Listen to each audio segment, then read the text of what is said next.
dachaasii fi abbaa sirba dachaas. Akka kiyyatti ajandaa yeroo ammaa tanaa waa'ee sirbaatiin wal qabatee ijoolleen tanya taarargee oofaa jirtu kun dogongoraan jira. Maaliif yoo jettan sirba namaa sirbanii ittiin beekamuun sirba namaa sirbanii abbaa sirbaa maqaa dhoksuun dachaas qofarraa hin baane. Yoo ha dachaas qofa garree hajjatan taate isiniif hin tarreetaa dhaggeeffadhaa. Jaalaanaa gaarumsaa qaanqee sirba jiru kan bara qabsoo Oromoo keessa baasee ittiin beekamtii guddaa argate. Sirbi sun sirba namaati abbaa sirba sanii maqaa hin dhooyne abbaan sirba sanii boodarra garuu Jaalaanaa gaarumsaa sirba kana kaniin an kanneef koonsartii sirba kanaaf qophaa'e irratti tunan afeerree jee ifaanfatee dubbatee ammallee isin hin dabalaa dhaggeeffadhaa.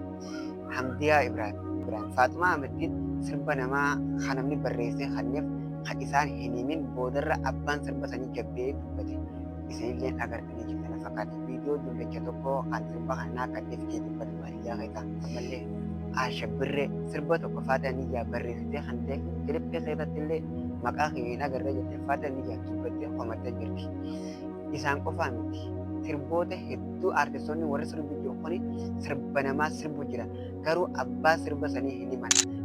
Har'a artistii Abdii Qopheen abbaan walaloo fi abbaan jeedaloo abbaan sirba Oromoo guddaan kun wanni maqaan isaa uummata Oromoo biratti akka beekamtii dhabee akkatti dhageettii dhabeef maaliif? Warroonni sirba irraa fudhate maqaa isaa dha'uu dhabu. Warroonni sirba isarraa barreeffate maqaa isaa yaamuu dhabudha. Kanarraa kan ka'e har'aan tana Abdii Qophee haanuma yeroo takka dubbatu malee beekamtuu uummata Oromoo biratti guddaa hin qabu. Kuni waan dhaloota irraa dhalootatti daddarbaa artistoota keenya malee waan guyyaa keessaa beekti. Kanaaf gurbaa dachaas kanarraa gadi bu'aan isinin jaa. Gurbaan sagalees bareedduu qabas. Abbaan sirba dachaas immoo osoo silaa haa sirbu ta'ee sirbi isarraa hin fakkaatu. Inni nama guddaadha. Nama gara fuula Rabbii deemaa jirudha. Kanaaf nama toybaan irraa toltu malee nama sirbi irraa tolu.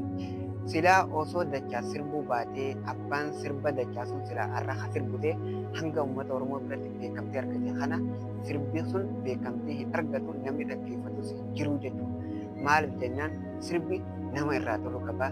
Nama sirbaa ta'uuf jira.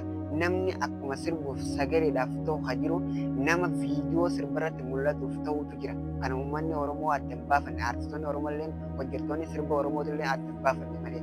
Fakkeenyaaf yoo sirba Hindii fudhanne sirboonni Hindii irra caalatti abbaan sirbaa kabiraati. Abbaan sirbaa kabiraati. Warri immoo kilippii sanii hojjetu warri sagaleedhaan sirba sana hojjetu kabiraati. Kun immoo hawaasa addunyaa biratti sirbi akka saffisaan dhaquu fi akka nama hawwatu godha. Kannaa kana Rabbiin nama hundaafuu adda adda kanne. Kannaa nan qabu namni biraa hin qabu. Kannaa namni biraa qabu ani hin qabu.